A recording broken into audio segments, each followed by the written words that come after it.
What's up everybody, once again my name is Matt and today we're going to take a look at the Hyrule Amino app on both iOS and Android. Now, full disclosure, this is a sponsored video, but the only reason I accepted this deal is because the app was something I was already using and something I truly think you guys will enjoy as well. So, that being said, let's showcase what this app is all about.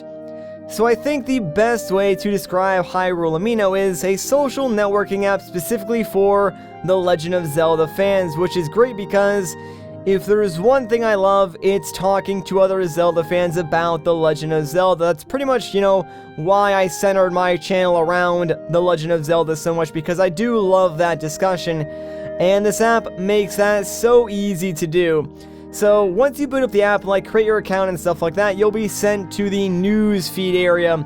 And basically the featured content tab is where we're at right now. This is where the cream of the crop is. Like, this is the content that is currently trending from within the app. So here you can find like a bunch of, really cool blog posts, really cool videos or artwork that other people have submitted, and it's basically community driven. So the more like interesting your content is, or the more activity there is on your content, the higher it will appear here in the featured content. So this is actually an article I was reading the other day. Like, this user sort of outlined both the pros and cons of the 2D and 3D Zelda games, and this poster clearly spent like a lot of time formatting their article and, adding screenshots to make it look nice and really presentable. And that is one thing I really like about this app. Like, when you go to create content and post like a new article or post something, it gives you the opportunity to customize your post, make it look like visually appealing, and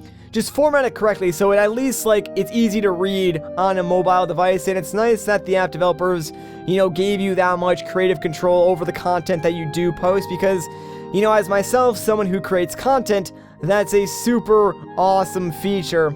Anyways, though, that's not all that this app does have to offer. So very quickly, let me show you my profile. So I have mine set up with my YouTube icon and my username. Very happy that I was actually able to get the AwesomeFaceProd username before someone else took it, because I've had that happen before where I'll make a username or go to make a username on an app or something like that, and someone will take my username. But no, I actually do own the AwesomeFaceProd account, and a couple of you guys have already messaged me asking me if this is indeed my account. And yes, I am saying right now I do officially own the AwesomeFaceProd account on Hyrule Amino. Anyways, though, on my account you can see a couple of my favorites. As you can tell, I got Linebeck, my boy, can't forget him, and I've also favorited Majora's Mask 3D, Wind Waker HD, and Skyward Sword, just because those are games that I recently LP'd. If we scroll down, though, we can see the rest of my posts. I only have 3 right now, and my most recent post is actually about the mini Hylian Shield and Master Sword replica that I have hanging on my wall in the background of some of my videos. I always get comments asking about that, where can I buy one? So I made a post and included a link inside that post to an Amazon listing where you can actually buy that. So if you're interested, I would recommend downloading the app and following me. That way, you can check out that post and find out for yourself if you are interested. So that's pretty much profiles in a nutshell. Really nothing too fancy going on there, but there's way more cool stuff going on in the app. So the next thing that I want to check out are the chat rooms. And these are kind of cool because there's a bunch of them, and you can very easily just jump into any one of them and instantly join a conversation and talk to other like-minded people about The Legend of Zelda. And it's all in real time, so really it's kind of like a text conversation with a bunch of people, which is really awesome. You can even scroll back up after you join, so you can sort of get the context of the current ongoing conversation before you jump in or say anything and introduce yourself.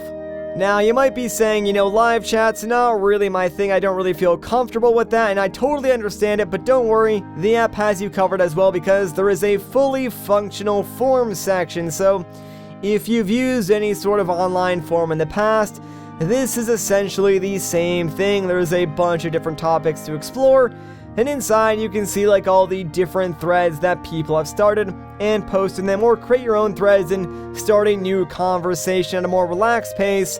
And it probably would be better for more like long-term or serious discussions rather than like the live chats themselves, because there might be like a limit to how much you can scroll back up in the live chats. Not too sure, but yeah, the forum section is there in case you're not like too comfortable with the live chats or want to have like a more long-term serious discussion with the other users. Okay, so next up is the Discover tab. Here you can search for like specific people or topics posted by people nearby, and a bunch of other stuff. I'm just going to showcase the top discussion section because that's where you can really find some pretty cool stuff hiding, because obviously it's what's like currently being talked about the most. And very recently I actually found a theory talking about the time paradoxes in Skyward Sword, which is a pretty popular theory. Like, I almost did a video on it once, like, way back in the day, but I figured most people really already know about it, and, I didn't really have anything new to add, so never really made that video. But, you can find content like that here in this section as well, so make sure you check out, like, every single facet of this app, because you never know where some new interesting content might be hiding. Anyways, lastly, we have the Catalog tab, which is where you can pretty much go and add things to your favorites or learn a little bit more about like a specific Zelda item or other things inside the Zelda universe. There's really not a whole lot to do here, but at least it's sort of got everything nice and organized and easy to find. That way you can add it to your favorites and sort of customize your profile a little bit more. So yeah, that's basically this app in a nutshell, and since it is entirely user-generated content, there's always something new to look at, and I have been using this app for a while now, and I can say I've thoroughly enjoyed my time with it, so I would recommend downloading it and checking it out for yourself. And hey, if you do, make sure to follow me on the app, you know what I'm saying? But I think that's going to do it for this video. So if you guys enjoyed this video, a like rating would be greatly appreciated. If you want to see more, consider subscribing. But once again, guys, my name is Matt. Thank you so much for watching, and I'll catch you in the next one.